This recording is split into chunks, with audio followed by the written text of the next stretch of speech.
할렐루야. 오늘 예배 시간 가운데에 우리 주님의 은혜와 평강이 우리 모든 능력교회 성도님들과 함께 하시기를 주님 이름으로 축원합니다. 우리는 지난 시간까지 다니엘서 강해를 통해서 말씀의 은혜를 나누었고, 이제 오늘부터는 이제 몇 주간에 걸쳐서 여러분들과 함께 히브리서 11장을 이제 본문으로 말씀을 나누도록 하겠습니다. 여러분, 일단 히브리서 11장에는 특별한 별칭 하나가 붙어 있습니다. 무슨 별칭이 붙어 있습니까? 믿음장이라고 하죠. 성경 가운데 히브리서 11장이 성경 66권 전체 장이 1189장인데 이 전체를 통틀어서 이 믿음이라고 하는 단어가 가장 많이 들어가 있는 장이기 때문에 이제 일컬어서 믿음장 이렇게 별칭이 붙어져 있습니다. 여러분, 이 이제 믿음장에는 특별히 구약 시대 속에서 믿음으로 승리했던 믿음의 용사들의 그 이름들이 이제 히브리서 11장에 거론이 되어 있는데, 여기에 총 몇 명의 이름이 거론이 되어 있는지 아시는 분 있습니까? 히브리서 11장에 총 믿음의 용사 몇 명이 써 있을까? 숫자에 별로 관심이 다들 없으실 텐데 16명의 이름이 거론이 되어 있습니다. 저는 그냥 히브리서 11장에 16명 정도가 있구나라고만 알고 넘어갔는데, 제가 한번 생각을 해보다가 성경 전체에 그러면 등장인물이 몇 명이 될까를 찾아봤는데 이 데이터를 세본 사람이 있더라고요.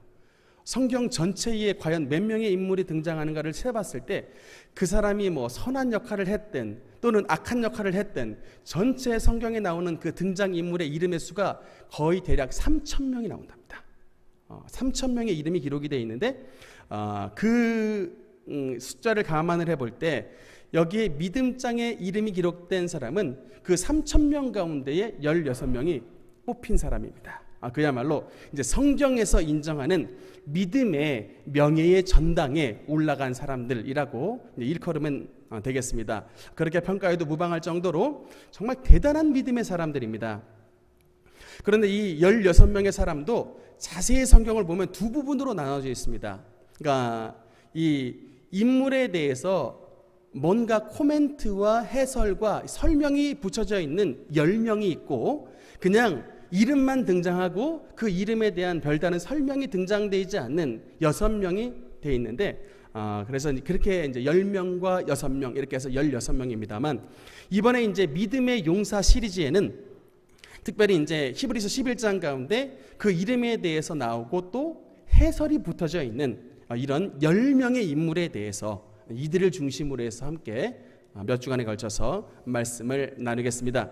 특별히 바라기는 우리가 이번에 믿음의 용사 시리즈를 나누는 동안에 우리의 능력교회 모든 성도들의 믿음이 이 말씀에 기록된 믿음의 명예 전당에 올라간 사람들처럼 여러분의 믿음도 도전받고 성장하게 되기를 바랍니다. 우리 예수님께서 내 믿음이 크도다, 내 믿음대로 될지어다. 우리 예수님은 진짜 믿음 좋은 사람을 인정하시고 믿음 좋은 자를 사랑하십니다. 믿음 좋은 자에게 기적을 베풀어 주시는 것입니다. 우리 말씀을 듣는 몇 주간 동안에 우리 능력교회 모든 권속도 여러분도 믿음을 주님 앞에 인정을 받고 여러분과 저의 이름이 우리 주님 앞에 믿음의 명예의 전당에 들어갈 수 있는 그런 수준 높은 믿음을 구가하게 되시기를 주님 이름으로 축원하는 것입니다. 한 번은 제가 몇 년 전에 택시를 탔었는데, 여러분 요 사이는 제가 택시를 타도 그냥 조용히 그냥 뒤에 앉아 있습니다. 하도 우리 기독교가 욕을 많이 먹어가지고, 특별히 이게 목사라고 하면 아주 너무너무 사람들이 다들 싫어하는 바람에 그냥 요새는 택시 타도 가만히 입 다물고 앉아 있는데, 제가 특별히 이제 예전에 전도사 시절에는 전도사가 왜 전도사야? 전도하라고 전도사지. 그래가지고 특별히 그냥 뭐 택시만 탔다 하면 무조건 그냥 기사님한테 전도를 했던 이런 습관이 있었습니다. 예수님 믿으라고 이제 전도를 했었는데, 그날따라 이제 그 기사님에게 택시를 타가지고, 기사님 수고가 참 많으십니다. 제가 예수님을 믿는 사람인데 예수님 믿고 천국 갑시다 하면서 제가 전도를 이렇게 말을 꺼냈습니다. 그런데 이제 제가 그렇게 말을 꺼냈을 때 그 기사분께서 하셨던 말씀이 뭐라고 하냐면, 이런 말씀을 드려서 죄송합니다만 예수 믿는다는 것들 정말 너무 한결같이 재수 없습니다. 저한테 그렇게 반응을 하더라고요.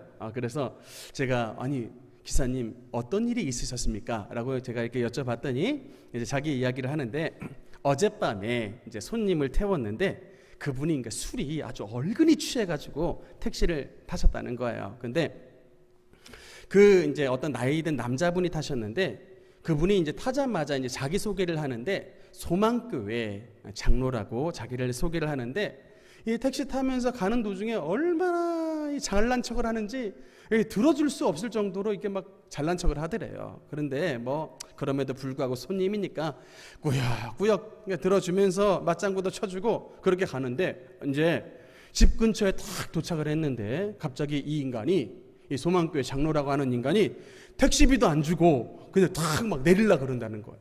그래가지고 이 술 취한 이 기사한테 돈 내놓으라고 술 취한 장로한테 막 돈 내놓으라고 막 실갱이를 벌리면서 너무나 이제 막 열받고 힘이 들었다는 거예요. 그래가지고 결국에 이 기사님이 탁 이제 차를 돌리면서 이 술 취한 소망교회 장로한테 한다는 말이 뭐냐면 천국 니 나가라 이 삐 새끼야 그렇게 소리를 확 질러버리고 차를 돌렸다고 이렇게. 그래서 저의 예수님 믿으라는 얘기를 다음날 들었을 때 마음이 완전히 닫혀버렸다. 참 누구나 참 이 얘기를 들으면 반감이 생길만 합니다. 여러분 뭐 그분이 저는 누군지 알 수 없습니다만 어쩌면 오늘 그 소망교회 장로님 주일 강단에 올라가서 소망교회 그 강대상에서 대표 기도를 했을 수도 있습니다. 여러 성도에게 은혜 끼친다고. 아마 제 생각에는 그분 평소에 자기가 이제 죽고 세상을 떠날 때 자기는 능히 구원을 받으리라고 아마 구원의 확신을 가지고 있을 것 같아요. 왜냐하면 대한민국에서 최고 이름난 교회 소망교회 장로인 내가 구원을 못 받으면 도대체 뭐 어떤 교회의 장로가 구원을 받을 수 있을 것이냐라고 아마 스스로 반문을 하면서 그렇게 살지 않았겠습니까? 물론 여러분 우리가 살다 보면 뭐 어쩐 경우에 뭐 술 한잔 할 수도 있습니다. 뭐 이렇게 술 한잔 한두 번 했다고 주님께서 우리에게 주셨던 그 구원의 약속이 그 순간 막 취소가 돼버리고 넌 그날불로 지옥행 우리 하나님께서 그냥 도장을 꽝 그냥 찍으시는 뭐 이렇게 주님께서 우리를 다루시지는 않는다라고 저는 그렇게 믿고 있습니다. 여러분 그런데 중요한 게 있는 게 여러분 하나님이 정말 가장 중요하게 여기시는 게 여러분 뭐냐면 영혼 구원입니다. 여러분 하나님은 천하 만국과 그 한 영혼을 바꾸지 않는다고 말씀하셨습니다. 그래서 하나님은 어떤 경우에도 영혼 구원을 하는 것을 가장 소중히 여기고 영혼을 아주 미워하고 지옥에 떨어지는 게 만드는 것을 가장 싫어하십니다. 그런데 내 삶을 살아가는 이 내 삶이 주님의 구원과 주님의 은혜의 도구가 되는 게 아니라 사람들이 나만 보면 예수 안 믿으려 그래요. 사람들이 나 때문에 교회 안 간다 그래요. 그럼 그렇게 되면은 여러분 내가 정말로 하나님의 구원에 걸림돌이 되게 되는 것입니다. 그러면 그 나의 인생이 영혼 구원의 도구가 아니라 도리어 지옥행의 디딤돌이 되는 그런 인생을 살아간다면 과연 내가 하나님 앞에 섰을 때에 정말 주님 앞에 잘했다 칭찬받고 구원의 멸관을 쓰는 그런 사람이 될 수 있을 것인가? 여러분 이 부분에 대해서 진짜 진지하게 자문해 봐야 됩니다. 저는 그러니까 수학의 용어대로 말하면 제 나름대로 영적인 판별식이 있습니다. 수학의 근해 공식의 판별식이 있지 않습니까? 저는 이 영혼이 저는 말은 잘 안 하지만 이 영혼이 진짜 하나님 앞에 구원을 받은 영혼이냐 아니면 이 영혼이 하나님 앞에 구원받지 못하고 결국에는 어두운 데 들어가겠구나라고 판단하는 제 나름대로 영적인 판별식이 있는데 그 판별식이 뭐냐면 간단합니다.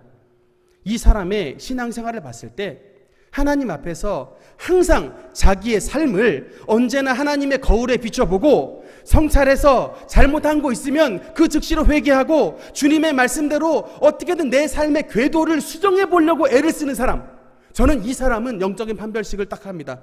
정말 이 사람은 하나님의 구원에 가까운 사람이다 라고 저는 그렇게 판단을 합니다. 그런데 반면에 교회를 다니는 분들 가운데도 세상적으로 성공하고 세상적으로 잘 나가고 좋은 대학 나왔고 돈 많이 벌었고 사회적인 지위가 올라갔어도 주일날에 교회만 나올 뿐이지 하나님의 말씀의 거울이라고 하는 그런 것을 자기의 삶에 전혀 놓지도 않고 그냥 자기의 방식대로 자기의 편한 대로 말하자면 내가 복음, 그러니까 내가 복음의 중심이 되는 자기 중심의 신앙생활 하는 사람, 목사가 아무리 회개하라고 권해도 전혀 돌이키지 않고 도리어 뭐 교훈하려고 들고 회개는 전혀 삶 가운데 연관되지 않는 사람은 솔직히 저는 마음으로 그분의 구원을 의심합니다. 그분의 미래를 걱정합니다. 그분의 종착역이 어디가 될까 염려합니다. 다만 시험에 들지 않도록 말만 하지 않을 뿐이지. 여러분 이게 저의 진짜 여러분 속내입니다. 여러분이 지금 하나님의 거울 앞에 여러분의 삶을 나날이 비춰보는 자기 성찰의 삶을 살아가고 회개하는 삶을 살아가느냐, 이런 사람이 여러분 구원에 가까운 사람인 것입니다. 그런데 죄를 짓고도 전혀 죄를 느끼지 못한 사람, 아무리 목사고 장로면 뭐합니까? 여러분 성경에 죄의 종들이 다 구원받습니까? 선지자들이 다 구원받습니까? 아니에요. 심지어는 예수님이 12제자 중에 하나도 지옥 자식이 들어갑니다. 그런데 여러분 너무 구원에 대해서 자신하지 마세요. 그러니까 물론 내가 구원 못 받았다고 막 벌벌 떠는 것도 주님 앞에 이게 합당치 않지만, 그렇다고 개차반으로 사는데 나는 구원받은 하나님의 아들 딸이라고 막 당당하게 사는 것, 이건 더욱더 하나님이 원하시지 않는 것입니다. 우리 중 여러분 죄 안 지은 사람이 어디 있습니까? 여러분 저도 죄 짓습니다. 지난 한 주간 살아가면서 저도 또 죄 지었다고요. 여러분도 마찬가지일 것입니다만, 그러나 여러분 이 믿음이라고 하는 단어가 뭐예요?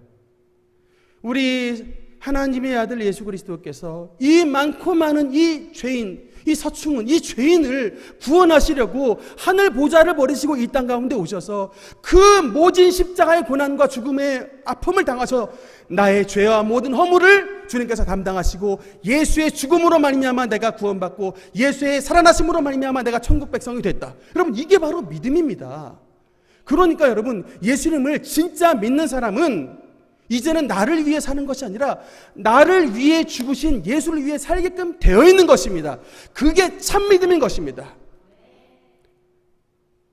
물론 우리가 신앙이 어릴 때는 다 뭐 떡볶이 먹으려고 교회 왔고, 예쁜 여자 만나려고 교회 왔고, 뭐 보험 들려고 교회 왔고, 뭐 여러 가지 다 뭐 크고 작은 믿음이 연약한 계기들로 인해서 교회를 오게 되지만, 장성한 믿음이 된다라고 하는 것은 이제 나의 삶의 주인의 자리에 오직 예수를 올려놓는 그 신앙, 그게 바로 여러분 장성한 믿음이고 하나님께서 인정하시는 믿음이라는 것을 믿으시길 바랍니다. 여러분 히브리서 11장에 기록된 첫 번째 믿음의 인물, 믿음의 용사는 바로 아벨입니다. 한번 따라합시다. 아벨. 첫 번째 인물이 아벨인데, 제가 성경을 보다 보니까 참 이 아벨과 같이 불쌍한 사람이 또 있을까 싶어요. 일단 죽었는데 하나님께 예배드렸다가 죽었습니다. 그것도 자신의 형님이 던지는, 친형님이 던지는 돌에 맞아 예배를 드렸다고 하는 이유로 돌에 맞아 죽었던, 자 그렇게 해서 젊은 나이에 요절한, 참 이런 불쌍한 사람이 또 어디에 있을까? 사실 그렇지 않습니까? 정말 불쌍한 사람인데, 제가 역사를 보다 보니까 참 이 재미있는 사실을 발견했어요. 이 역사적으로 아벨이라고 하는 인물을 가진 사람이 크게 이게 대표적으로 두 사람이 있는데, 하나는 그 수학자 아벨이 있고 하나는 덴마크 왕을 지냈던 아벨이 있습니다. 그런데 이 수학자 아벨과 덴마크 왕 아벨이 둘 다 희한하게 공통적인 게 젊을 때 요절을 했어요. 아벨은 27살에 죽었습니다. 그런데 이 아벨이라고 하는 사람이, 우리 오카 집사님 수학과 나오셨지만 수학을 공부하는 사람은 아벨을 모를 수가 없습니다. 왜냐하면 이 젊은 나이인데도 그냥 이 수학계를 거의 평정을 해버렸어요. 근데 그게 27살에 안타깝게 돌아가시고 말았고, 또 덴마크 왕 아벨이라고 하는 사람은 덴마크 역사상 가장 짧은 재위 기간, 한 1년 정도 남짓했던 그 왕위에 올랐고 일찍 요절했던 그런 이제 이 아벨이라고 하는 이름의 뜻이 허무라는 뜻이거든요. 그래서 참 제가 역사를 보다 보니까 이런 이름을 가진 사람들이 허무한 사람이 참 많았다. 참 이게 뭐 역사적인 우연인지는 알 수가 없으나, 근데 여러분 인생의 관점에서 보면 아벨은 정말 불행한 사람입니다. 일단 젊은 나이에 이 꽃다운 청춘 한번 제대로 표지 못하고 젊은 나이에 요절했습니다. 그것도 자기 형님이 던졌던 돌에 맞아 죽었던 비극으로 인생을 마감한 자인데, 여러분 제가 이것을 통해서 이번에 크게 깨달았던 게 뭐냐면, 이번에 히브리서를 보면서 제가 영적인 눈이 탁 열렸어요. 뭐냐면 우리가 일기도 쓰고 여러분 뭔가 인생에 대해서 기록을 남기고 역사에도 다 뭐 조선왕조실록해서 기록을 남기지 않습니까? 근데 한 인생의 기록법과 하나님의 기록법이 너무나도 다르다는 사실입니다. 여러분 이 강력한 증거가 바로 성경에 3,000명의 이름이 등장을 하는데, 그 하나님이 인정하시는 믿음의 명예의 전당에 첫 번째 등장했던 인물이 바로 아벨이라고 하는 사실입니다. 우리의 인생의 기준으로 봤을 땐 철저하게 불행하고 철저하게 실패했고 철저하게 그렇게 외면당한 사람이 없습니다만, 하나님의 관점에서 보면 아벨은 하나님의 믿음의 명예의 전당에 첫 번째로 이름이 기록된 믿음의 용사라는 사실입니다. 여러분 하나님의 기록법은 이렇게 다른 것입니다. 우리 여러분 나중에 주님의 얼굴을 배우면 우리 인생에 살았던 이 기준으로 하나님께서 절대 여러분을 대하지 않는다는 사실을 기록하시기 바랍니다. 여러분 누가복음 16장에 보면 부자와 거지 나사로가 나옵니다. 여러분 당시에 부자와 거지 나사로가 있을 때 누구의 이름이 더 여러분 유명했겠냐고요. 당연히 부자의 이름이 유명했겠죠. 그런데 그 부자의 이름은 성경에서 삭제됐습니다. 이 부자가 도대체 무슨 이름을 가졌는지 기록이 되지 않아요. 여러분 그 당시에 나사로 거지, 정말 개들이 헌대를 하는 이 거지 나사로의 이름을 누가 과연 알았겠습니까? 그런데 그 이름을 누가 알았다는 거예요? 하나님께서 하셨다는 겁니다. 여호와는 나의 피난처, 여호와는 나의 아버지, 이게 바로 나사로의 이름의 뜻입니다. 그 이름을 하나님께서 하셨다는 거예요. 이 세상 날 버리고 온 세상 날 알아봐주는 사람 없어도 우리 여호와 하나님께서는 여러분의 이름을 아시고 여러분의 관점을 세상의 관점이 아닌 하나님의 기록된 관점으로 여러분을 기록하신다는 것입니다. 여러분 특별히 히브리서 12장 24절을 보면 어떤 말씀이 나오냐면, 여기 한번 같이 읽겠습니다. 시작. 새 언약의 중보자이신 예수와 및 아벨의 피보다 더 나은 것을 말하는 뿌린 피니라. 아멘. 여러분은 아마 히브리서를 읽었어도 그냥 넘겼을 것입니다만, 저는 이 부분을 읽었을 때 전율을 느꼈습니다. 전율을 느꼈어요. 제가 이제 아벨에 대해서 설교를 준비하니까 아벨에 대한 자료를 찾아야 되는데 자료가 잘 안 나와요. 그냥 형님한테 돌 맞아 죽은 창세기 정도 나온 것으로, 그냥 히브리서 조금 나온 것으로 끝난 줄 알았더니, 제가 이 부분을 읽고 왜 전율을 느꼈느냐, 여러분 이 세상에서 가장 보배로운 게 뭡니까? 바로 예수 그리스도의 보혈입니다. 이 세상의 모든 죄를 맑힐 수 있는 그 능력이 예수의 보혈에 있습니다. 아무리 악한 마귀가 군단으로 쳐들어와도 예수 그리스도의 보혈 앞에 이 마귀는 다 떠나가게 되는 것입니다. 그러므로 이 세상에 가장 귀하고 보배로운 것은 바로 예수 그리스도의 보혈인데, 이 예수 그리스도의 보혈을 비교하는 비교급으로서 뭐를 비교로 됐다? 아벨의 피를 예수 그리스도의 보배로운 피와 비교하는 그 말씀이 나오지 않습니까? 새 언약의 중보자이신 예수와 아벨의 피보다 더 나은 것을 말하는 뿌린 피니라. 예수 그리스도의 보혈을 귀중함을 뭐로 비교한다고요? 아벨의 피랑 비교한다는 겁니다.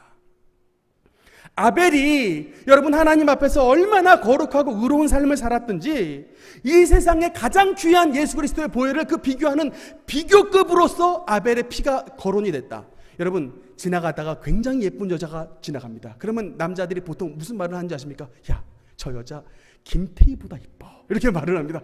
야, 저 여자 송혜교보다 이뻐, 이렇게 말하지, 야, 이 여자 이영자보다 이쁘다, 이렇게 말을 안 하지 않습니까? 물론 이영자를 실제로 봤던 사람들은 굉장히 화면보다 날씬하고 뭐 키도 크고 그렇다고 해요. 실제로 화면보다 굉장히 괜찮더라라는 얘기를 하지만, 우리가 진짜 예쁘다라는 것을 비교하면 그 예쁜 사람보다 더 예쁘다라고 비교를 하게 되어 있습니다. 여러분 금은방에 가보면 다이아 반지를 어디에다 올려놓는 줄 아십니까? 다이아몬드를 백금 위에 올려놓습니다. 가장 귀한 다이아몬드를 비교하는 그 비교급 바로 아래가 백금을 올려놓는다고요. 두 번 세컨드 서열을 올려놓는다고요. 그래야 이 다이아몬드의 진가가 더 반짝이게 되는 것입니다. 아벨이라고 하는 사람이 어떤 사람이라고요? 예수 그리스도의 보배로운 피를 증거하는 데 있어서 아벨의 피보다 더 나은 뿌린 피니라. 그의 삶이 얼마나 거룩하고 정결했던지 예수 그리스도의 보배로운 피를 증거할 만큼 그의 예수 그리스도의 정결함의 비교급이 됐던 인물이 바로 아벨이라고 하는 인물이었던 것입니다. 여러분, 우리가 얼마나 이 하나님 앞에 아벨처럼 거룩하고 의로운 삶을 살아가야 될지 여러분 아시겠습니까? 요새 여러분 왜 기독교인들이 지탄을 받습니까? 요새 맨날 이제 전 진짜 이 컴퓨터 포털에 개독교라는 단어를 좀 지웠으면 좋겠다라고 하는 이 참 간절한 바람이 있습니다. 왜 요새 왜 뭐 무슨 인권위원회나 이런 것들은 왜 이 단어는 삭제를 안 해나 모르겠어요. 게이 이런 단어는 막 뭐 동성애 이런 단어는 막 못 쓰게 만들면서 왜 개독교 이렇게 우리 종교를 비난하는 단어는 계속 이렇게 방치를 해두는지 모르겠습니다만, 여러분 왜 우리 기독교가 오늘날 이 대한민국 사회 가운데 이렇게 지탄을 받는 종교가 됐는지 여러분 그 이유를 아십니까? 물론 뭐 정부 정책도 그렇고 다 있는데, 한마디로 말씀을 드리면 우리 기독교가요 선한 능력을 잃어버렸기 때문입니다. 우리 기독교가 선의 능력, 세상을 변화시키는 이 자정작용하는 이런 선의 능력을 잃어버렸기 때문에 그렇습니다.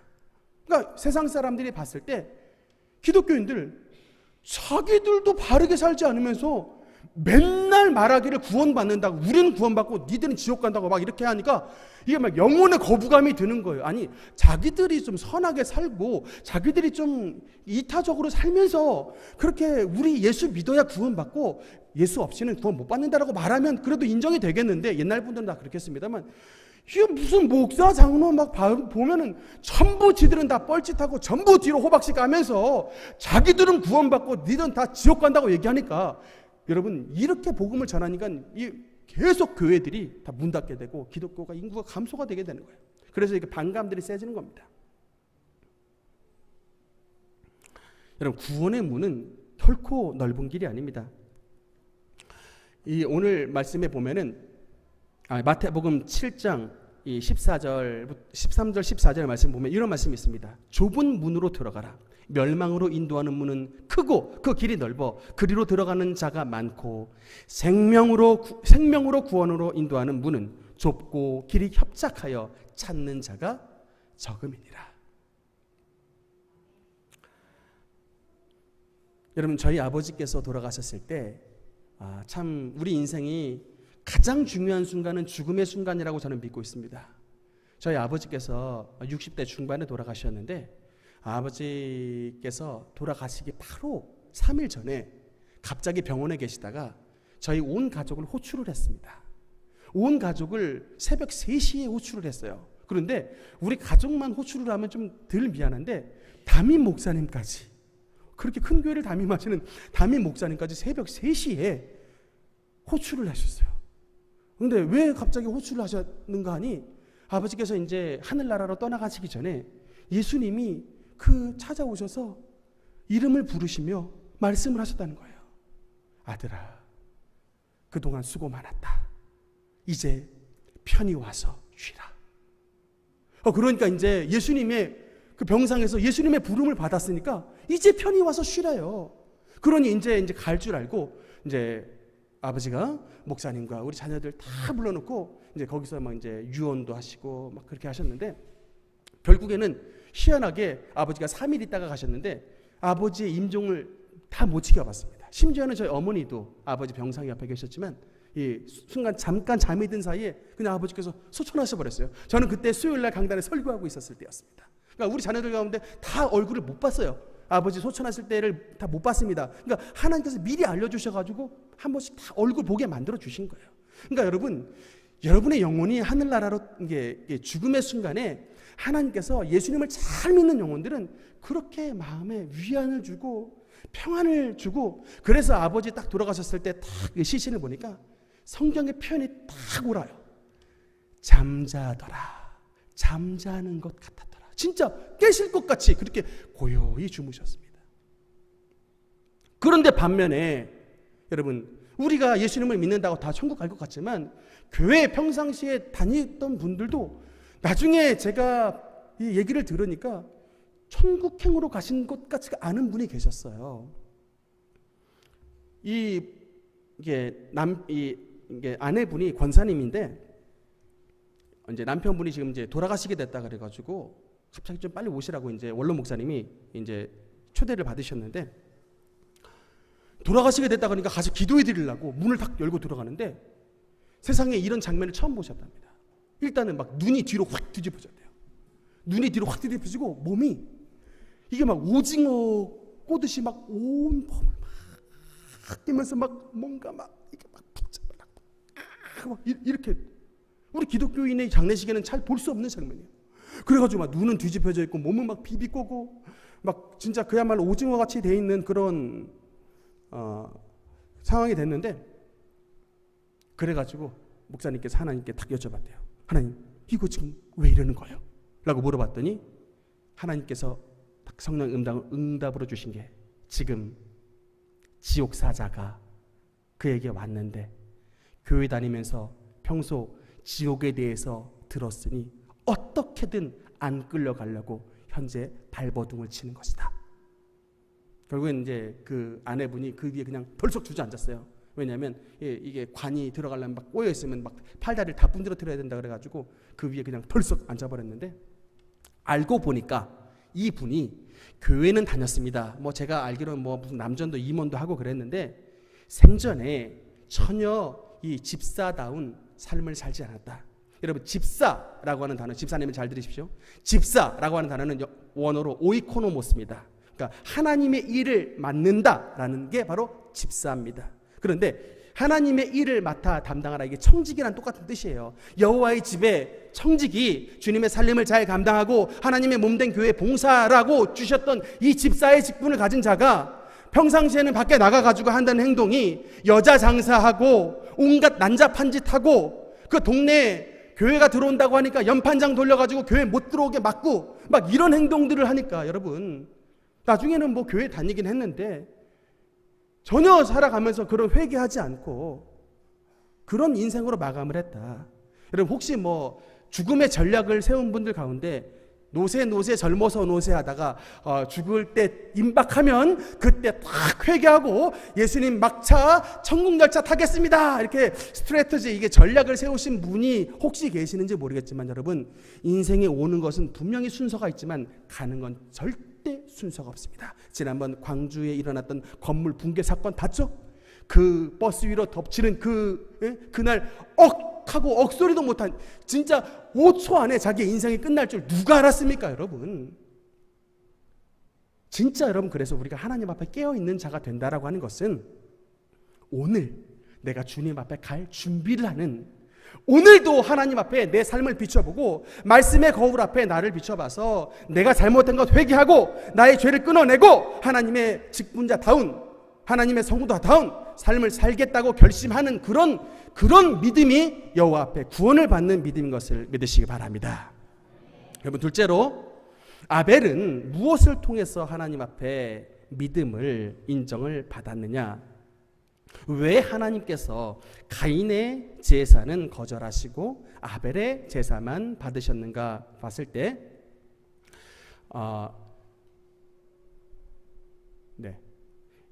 이 창세기 4장 4절에 보면 이런 말씀이 있습니다. 아벨은 자기도 양의 첫 새끼와 그 기름을 드렸더니 반면 땅의 소산으로 가인은 제물을 삼아 여호와께 드렸고라고 말씀이 나왔습니다.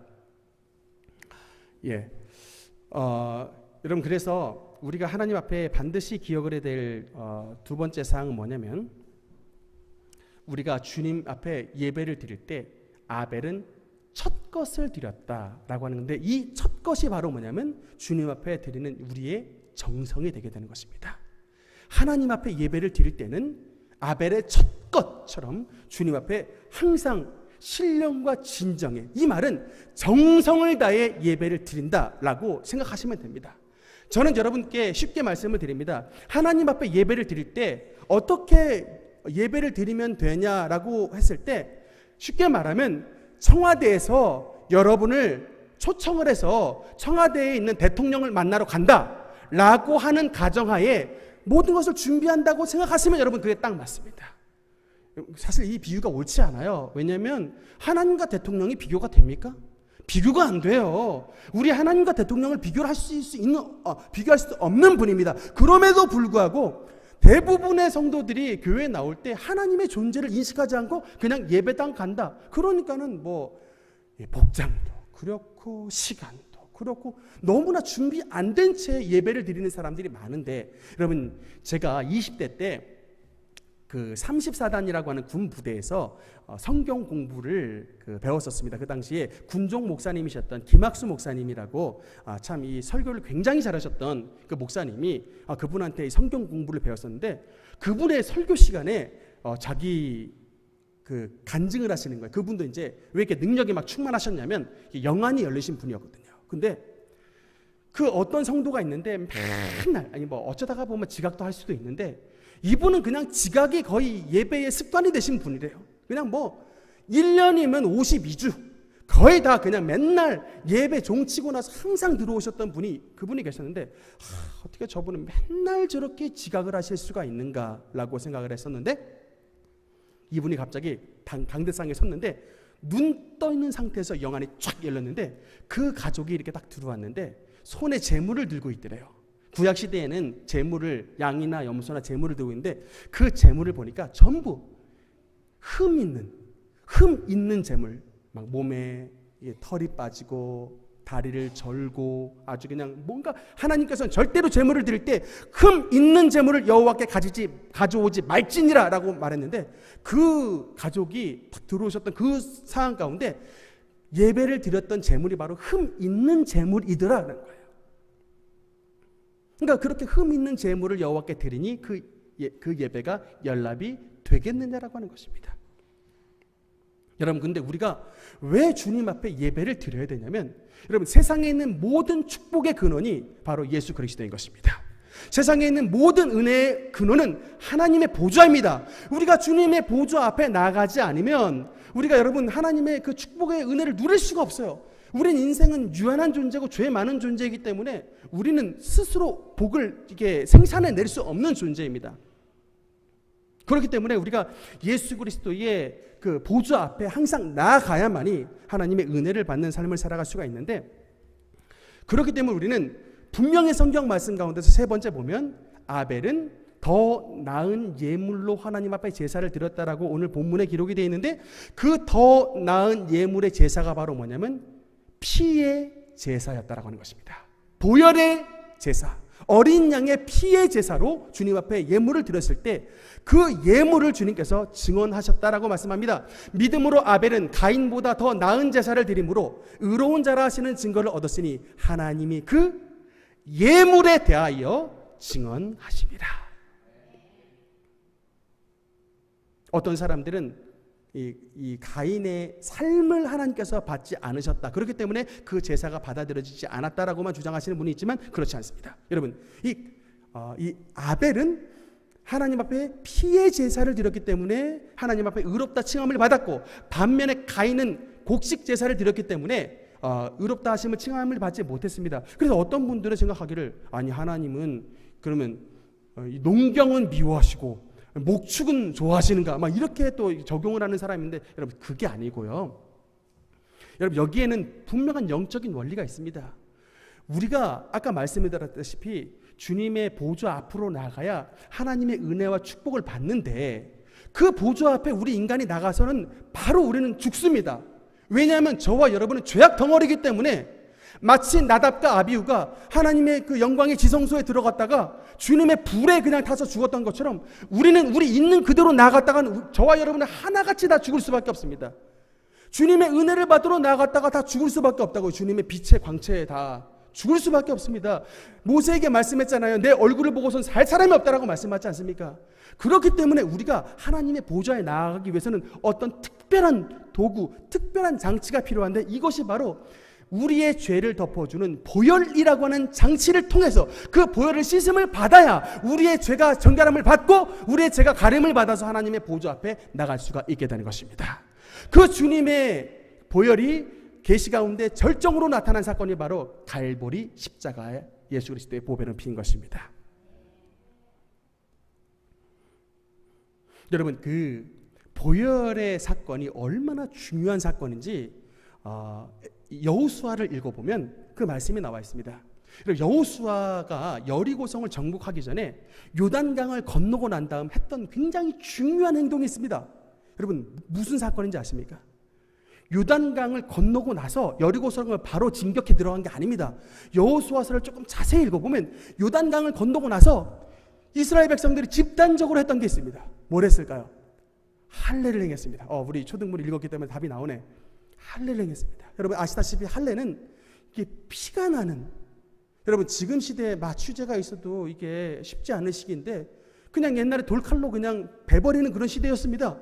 그것도 돌아가면서 순번대로 한 게 아니라 여러분 남자 60만 군인이 요단강을 건너고 여리고 평지 앞에서 할례를 받았다고요. 여러분 이거는 집단적 60만의 자살 행위입니다. 왜냐하면 창세기 37장에 보면 이 야곱의 두 아들 시므온과 레위가 세겜 족속을 어떻게 죽였는지를 할례 받았을 때 다 죽였잖아요. 그걸 아는 족속이기 때문에 여러분 이거는 진짜 이 군사 전략적 보면 그냥 집단 자살 전략이에요. 이건 도무지 있을 수가 없는 건데 그럼에도 불구하고 요단강을 건너간 다음에 여리고 평지 앞에서 60만 이스라엘 대군이 다 할례를 받았다고요. 여호수아의 인도 따라. 여러분 이게 왜 그런지 아십니까? 그리고 그 자리에 하나님께서 어떤 이름을 새겨주시냐면 길갈이라고 하는 이름을 딱 그 자리에 붙입니다. 할례를 받았던 그 자리의 이름이 길갈이라는 자리인데 여러분 이게 뭐냐면 수치가 굴러갔다라는 뜻이에요. 애굽의 수치가 이 할례를 받음으로 굴러갔다. 여러분 이것을 통해서 우리에게 말씀해 주시고자 하는 주님의 진리는 뭐냐면 참 그 엑스포지멘터리라고 하는 책을 쓰셨던 이 교수님이 그 책을 보니까 이런 재미있는 표현이 있습니다. 만약에 당시 애굽에 애굽일보라고 하는 그 이제 신문이 있었더라면 당시에 40년간 광야를 뺑뺑이 돌고 있는 이 이스라엘 백성들의 동태를 날마다 보고하지 않았겠는가?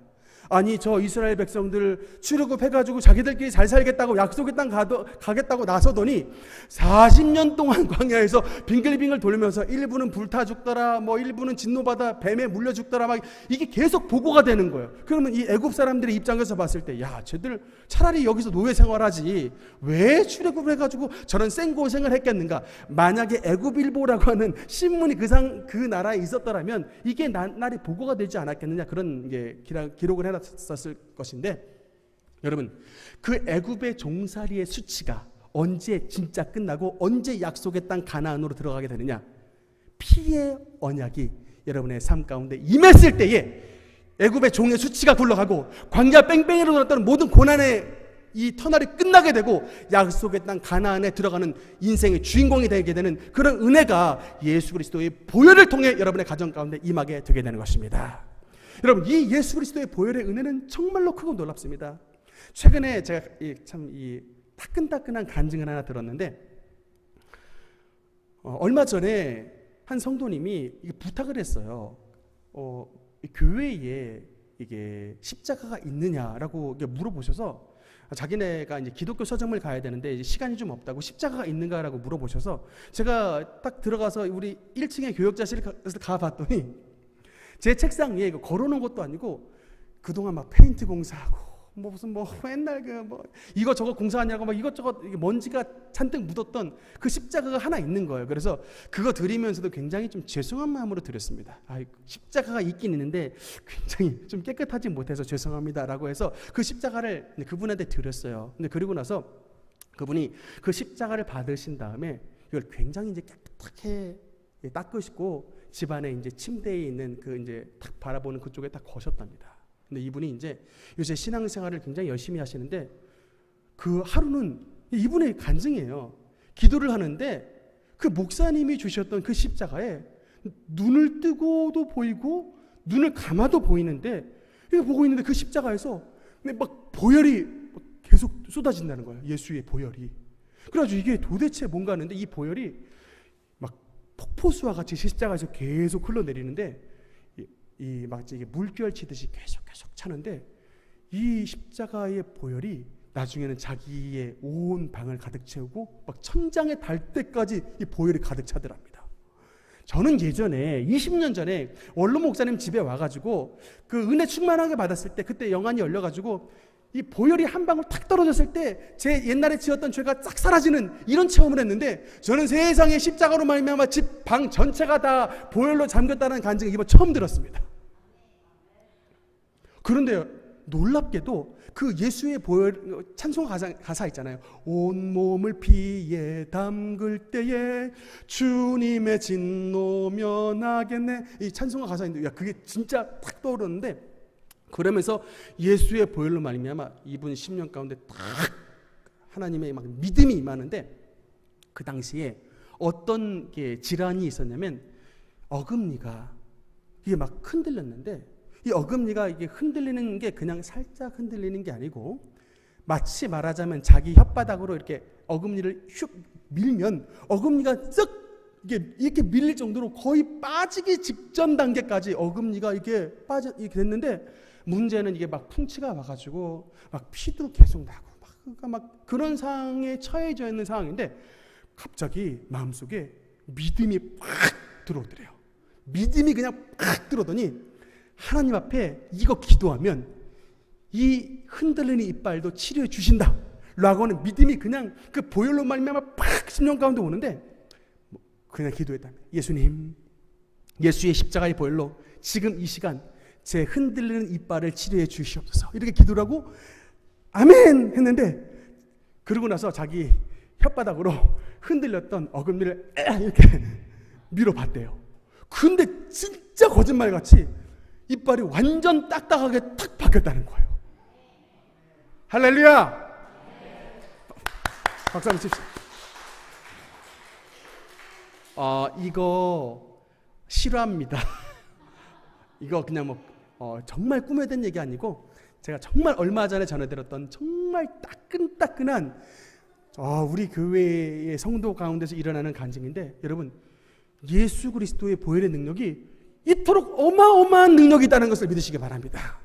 예수 그리스도의 보혈은 그 성도만 사랑하시는 것이 아니라 주님의 보혈을 믿는 우리 능력교회 모든 성도님들 가운데 임하셔서 이 세상 사람들이 손대지 못하는 그 질병과 그 저주와 여러분 그 가난의 모든 악한 것들을 완전히 뽑아내고 그 사슬을 끊어내고 하나님의 축복과 치료와 주님의 강건과 형통함의 은혜를 주시는 놀라운 하나님의 축복인 것을 믿으시기 바랍니다.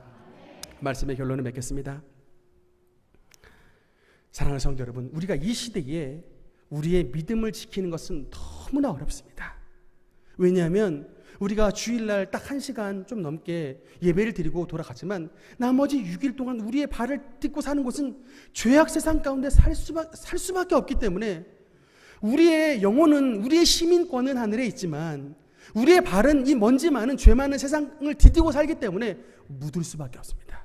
여러분, 근데 우리가 이 죄악 많은 세상 가운데서 하나님의 정결함을 유지하고 하나님의 진짜 기적을 누리며 삶을 살아갈 수 있는 유일한 방법은 바로 예수 그리스도의 보혈을 의지하는 것입니다. 여러분, 예수 그리스도의 보혈을 의지하는 자는 결단코 신앙생활에 실패하지 않습니다. 우리가 예수 그리스도의 보혈로 기도하면 주님께서 먼저 내 죄를 깨닫게 하시거든요. 그러면서 내가 얼마나 하나님 앞에 무가치한 존재였다는 것을 깨달으나, 그러나 우리의 존재가 그럼에도 불구하고 예수의 생명을 다해 건지는 그만큼 보배롭고 존귀한 자라는 것을 다시 한번 또 깨닫게 해주시기 때문에, 우리가 예수 그리스도의 보혈을 의지하는 자는 결단코 이 세상 속에서 믿음을 잃지 아니하고 더 남들을 사랑하고 더 남들을 용서하고 더 남들을 위해 기도하고 더 남들을 위해 중보해주는 하나님의 사람으로 신앙생활에 승리할 수 있게 되는 것입니다. 여러분, 이 아벨이 비록 젊은 나이에 요절했지만 성경은 말하기를 그 믿음으로써 지금도 말한다라고 했습니다. 여러분, 아벨은 하나님 앞에서 살아있는 자입니다. 그리고 그 살아있는 자의 믿음을 지금도 샘플로 증거하고 있습니다. 아벨은 예수 그리스도의 이 짧은 생애를 예표해주는 하나님의 선지자입니다. 예수님도 짧은 세월을 사셨지만 구원의 완성을 이루셨던 것처럼 아벨도 짧은 생을 살았지만 이 의로운 삶이 무엇인가를 그의 삶을 통해 증거한 삶을 살았던 것입니다. 여러분, 우리가 몇 살을 살든지 100살을 사는 것도 좋습니다.